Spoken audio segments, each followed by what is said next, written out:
اساتذہ کرام، معلمین، مدربین اپنا رہنما چنیں کہ آئیڈیل چنیں۔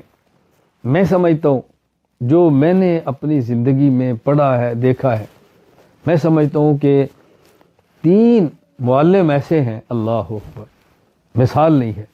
سب سے پہلے رسول اکرم صلی اللہ علیہ وسلم، ان کو تو قرآن نے معلم فرمایا نا، یعلمہم، قرآن نے فرمایا۔ کیا بات، وہ تو ہمارے ایمان کا حصہ ہے۔ ان سے تو ہلکی سی روح گردانی بھی ایمان سے نکال دیتی ہے، دنیا آخرت میں برباد کر دیتی ہے۔ رسول اکرم صلی اللہ علیہ وسلم معلم ہیں۔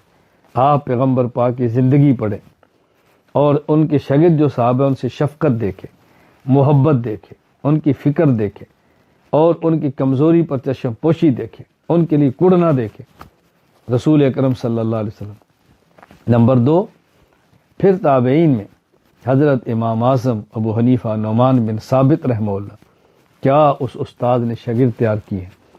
قاضی امام ابو یوسف، امام محمد، اللہ اکبر، امام ظفر، کیا جبال علم تیار کیے۔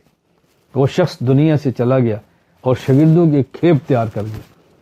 اور امام صاحب کا ذوق دیکھیں، رات کی عبادات دیکھیں، شاگردوں سے محبت دیکھیں، شاگردوں کی ضرورتوں کو پورا کرنا دیکھیں، اللہ اکبر۔ امام صاحب، امام اعظم حنیفہ رحمۃ اللہ علیہ۔ نمبر 3، شیخ الہند محمود حسن دیوبندی نور اللہ مرقدہ، عجیب شخص تھا، عجیب شخص تھا، اللہ اکبر۔ زمانہ اس کی مثال پیش نہیں کر سکتا۔ میں کبھی کہا کرتا ہوں کہ مائیں بانجھ ہو گئی ہیں، اب شیخ الہند کو جنے، اللہ اکبر۔ عجیب انسان، کیسے شاگرد تیار کیے۔ شیخ الاسلام سید حسین احمد مدنی، حکیم الامت اشرف علی تھانوی، شیخ الاسلام شبیر احمد عثمانی، اللہ اکبر۔ بانی تبلیغ جماعت مولانا محمد الیاس رحمہ اللہ تعالی، خاتم المحدثین علامہ انور شاہ کشمیری، کیا جبال علم اس بندے نے تیار کیے تھے۔ مفتی ہند مفتی کفایت اللہ دہلوی، آپ شیخ الہند کی زندگی پڑھیں، کیا وہ یعنی دارالعلوم دیوبند میں پڑھانا اور سالہ سال تک شیخ الہند کا معمول رہا، جمعرات کو سبق ختم کر کے سفر کرنا اور گنگو اپنے شیخ کی خدمت میں جانا، جمعہ کے دن پھر وہاں سے نکلنا اور عشاء کو دیوبند پہنچنا۔ سالہ سال تک شیخ الہند کا کتنا بڑا شخص تھا، پڑھانے کے باوجود اپنے شیخ کے یہاں پیدل جانا اور ہر ہفتے جانا اور رات وہاں گزار کے آنا۔ آپ بتائیں شیخ کے پاس کیا کچھ ہوتا ہے۔ پھر ہے شیخ الہند کی آپ زندگی پڑھیں، میں تفصیلات میں نہیں جا رہا، آپ مطالعہ کریں۔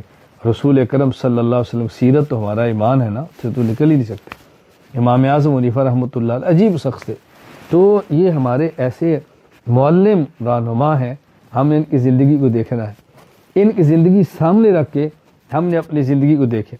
اگر کوئی ایسی چیز نظر آئے کہ جو خوبی اور ہمارے اندر موجود ہے، اللہم لک الحمد ولک الشکر، اللہ کا شکر ادا کریں۔ اگر ہمارے اندر نہیں ہے تو پھر اس کو تاہی کو دور کریں، ان کی زندگی دیکھیں اور خود کو بنانے کی کوشش کریں۔